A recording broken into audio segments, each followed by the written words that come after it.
BT Dub, the sweetest looking old man ever, just pulled up beside me in that yellow bike.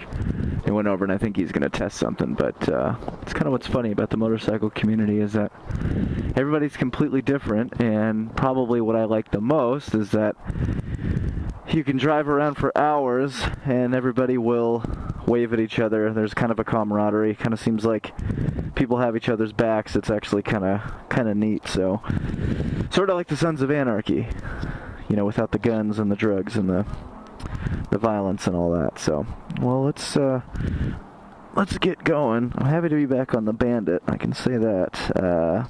This bike is kind of unstoppable, and I kind of have my qualms with the Bandit because I thought that the wind on it was really bad, like the wind resistance and wind noise and such, but to be honest, I didn't feel like it was much different on the KLR. I still put my earplugs in just in case, but it didn't really feel like it was all that different, so I'm not really sure what to think about that. To be honest, I don't know how anybody honestly drives without earplugs in, especially like some of the Harley riders and such. What's interesting is that, you know, you'd think that like loud pipes would be the big problem, like the biggest problem in terms of a ride being too loud, but in fact what I have found is that it has a lot more to do with the wind than anything, which is kind of interesting. So let's go ahead and let's get back on the road here. I'm in the wrong lane, okay. But it feels so weird being back on the Bandit right now. It's completely different in terms of how it feels. So it feels a lot more like an aggressive sport bike now. Tomorrow morning, maybe, like, I don't want to do this vlog like super frequent, maybe once a week. That's kind of like about the most I'm thinking, because in the past I've tried to have a web show called The Third Degree a few years ago. It started in 2006. You know, I moved to California, I started this web show. I had it once a week for probably a month and a half, but doing a full-on web show with video and making an introduction video, and I actually had a local rap artist and beat maker.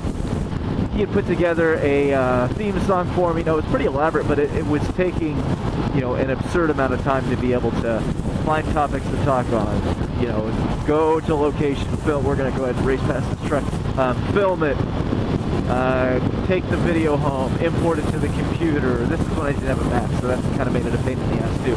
But you know, take it home, import the video, edit the video, get it the way that I wanted. You know, I didn't want to have too many cuts. I wanted to have good transitions, things like that. And it was just a utter and complete pain in the ass. So eventually I stopped, and I thought, hey, you know, a podcast will be a better idea.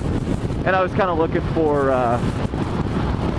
to do radio internship at the time at a sports radio station. So I was like, oh, hey, let's do a podcast. They'll, you know, I'll tell them I have a podcast, and then they'll listen to it, and you know, they'll definitely bring me on board because nobody else is going to have a podcast. So I started doing this podcast, and it's more generated towards sports, and I go and I have this interview with the executive producer at the time, and I think that he may see this, I don't know, he doesn't do the radio producing anymore, and it'd be kind of funny actually if he watched this. But I remember going to interview with him, and I had dressed up, and I have my, you know, my ridiculous stupid looking polo on, and my dress pants, and I go and I have this interview, and he's asking me, you know, basically, what can you bring to the table? What do you want to do in the future? Because it was going to be on the programming side, you know, not the promotion side. And, you know, no offense to the promotion side, but like, to be honest, it felt like it was just a lot of like, you know, handing out water bottles at a sporting event or a concert or something. That's not what I wanted to do. You know, I wanted to be a producer, and that was the main goal. And so I'm interviewing for this internship, unpaid, but hell, you know, I wanted to do it. It ended up having a lot of benefits, actually, as time went on. But I'm doing this interview, and I'm telling him, you know, I got a podcast. Like, you know, nobody else has got a podcast. And he kind of brought it to light that, you know, basically everybody that walks in here has a podcast. And, you know, everybody kind of thinks that, you know, all the young kids, they think, oh, I'll start a podcast and I'll become a radio show host, and it's just not that easy. And not to say that it killed my dreams, but I was just kind of like, you know, what am I doing? Like, again, hard to come up with topics. So, yeah, I did that. I vlogged for a long time. You know, I wrote for UW Husky, wrote for the Rivals Network. At one of the Husky websites, and I wish I could remember what it is right now, but I wrote a couple articles for them freelance and actually made some money doing it, but again, like, that's a lot of work too. So, you know, I kind of wanted it to be a hobby, you know, sort of a hobby thing. Then actually a couple years ago, all right, let's negotiate this term for a second. A couple years ago, I started a website, projecteddie.com, and had like a podcast, and I had a friend that I went to high school with that actually played professional basketball in Germany at the time. Germany at the time. And then he went to play off in Australia and stuff like that. Had him on for an interview. Had the rap artist who was the first artist that was on my previous show, The Third Degree. Had both of them on the show, and it was actually pretty cool. But again, like, it was a lot of work to be able to find guests. Like, I can't rely on other people to be a part of the show, but I can definitely rely on myself. So that's kind of what this is about. And, you know, to fast forward, to back up a little bit.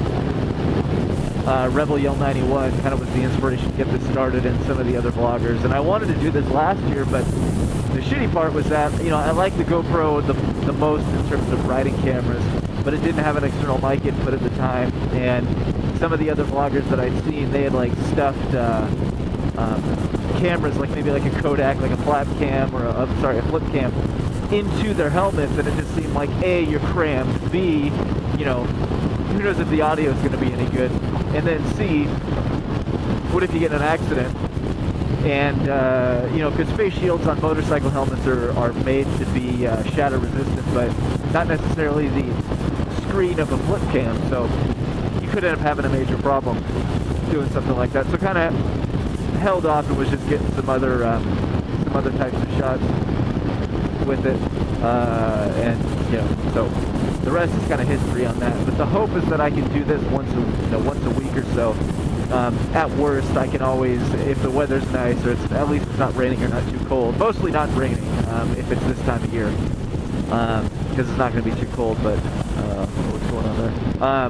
But basically, if it's not raining, I always ride my motorcycle to work anyway, and I can do a vlog pretty much. If we can, you know, we'll debate what I'll sound like at 5 in the morning when I would leave and go to work. And I start at 5:30 in the morning, so fairly early, and hopefully, I think it would be light enough to do the show, but but then also I can just do it on the way home too, give me an opportunity to charge my camera and stuff too. So you know, we'll kind of see how that goes. I might be riding it tomorrow, so it could end up being the start of it tomorrow. So this is I-90 that we're on right now, by the way. Again, like the freeway that kind of connects going east to west, over to Seattle and such. And we would have taken 520, it would have been a little bit better, but unfortunately it is a toll road, or a bridge with a toll on it, and there's no way I am paying that $3.50 each way for this, so let's go an extra few miles to hit 90, and 90 is nice too. So I came out here and I actually got a shot of this a few weeks ago on Memorial Day weekend, and but the camera was down by my feet, so it was really like a cool view, but you know, you couldn't really do justice for my view, because my view is going to be you know, much better view, obviously, because you're getting the viewpoint of the rider. I'm not sure, is this a third lane? I think it is. So we'll go ahead and we'll transition here, move into the far right lane, past this bus. Here's a Dodge Neon in front of me with Altezza lights. I remember once I was looking at a Dodge Neon, but I know that they tried to market them as sports cars at one point, but I just don't know. I mean, it would be kind of like pimping out that minivan right there with the big ass Smash in front of it. Sometimes I am curious, like, what if I was in a bad neighborhood with this GoPro on? Like, would somebody really, would they like get off their, hold on, would they come down and like confront me, or like take my camera, or like what would happen? Like, I would kind of be at their mercy. I mean, I have a 600-pound motorcycle that I'm riding. Like, it's not like I can really just set it down and chase them away.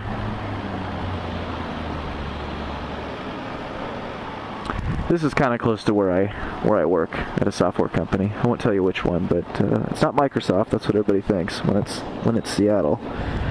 It's actually kind of funny when I talk to people, you know, at CrossFit or friends of mine, things like that, and I tell them, they ask, you know, what do you do? You know, what do you do now? And I mean, you know, I do sales, but like, don't want to say sales, like it's got to sound cooler than that. And so I work at a software company in Seattle, and right away it's Microsoft?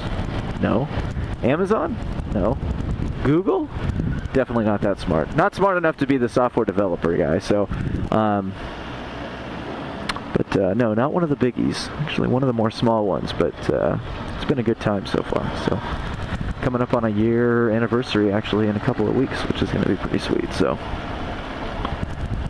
all right. Looks like these people have a green. Let's go ahead and let's just take this on. Okay. Ooh, and I got a green light too. That's where it's coming. Gonna make it, and I am gonna make it. Let's go. Okay. Making sure that's still there. Hit the tunnel. So this is the way that I come home, is through this tunnel. It's actually kind of cool. Jenny saw it once and she was saying, you know, you don't know if anybody's around the corner, but it's kind of like, you know, it doesn't matter if I'm going 60 through that corner, which I was just doing 50, but I'm going 50, 60, 70, 80, 90. If I hit somebody coming the opposite direction, it really doesn't matter if I'm going 40 or if I'm going 60. I feel like I'm kind of a goner regardless, so. It's just kind of like with like motorcycle gear. Like, you know, I wear gear, like I have full armor, basically everything from the waist up. I used to wear motorcycle pants, but it's so binding.